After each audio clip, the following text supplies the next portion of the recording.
পৃথিবীটা অনেক সুন্দর যদি ভালো করে সাজাতে পারো। মানুষ অনেক ভালো যদি আপন করে নিতে পারো। গল্প অনেক মধুর যদি ভালো করে বলতে পারো।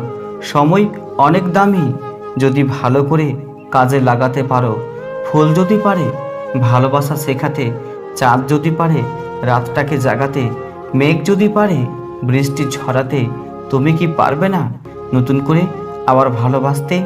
যদি কাউকে মন প্রাণ দিয়ে ভালোবাসতে চাও, আগে নিজের জীবনটাকে ভালোবাসতে শেখো। কারণ যে নিজেকে ভালোবাসতে জানে না, সে অন্য কাউকে ভালোবাসতে পারে না। কাউকে পাওয়ার আশা করবে না, কারণ তাকে পেতে গিয়ে তুমি নিজেই ধ্বংস হয়ে যাবে। নিজেকে এমনভাবে তৈরি করো যাতে মানুষ তোমাকে পাওয়ার আশা করে। বদলে যায়নি, আমি আগের মতোই আছি। পার্থক্য একটাই, আগে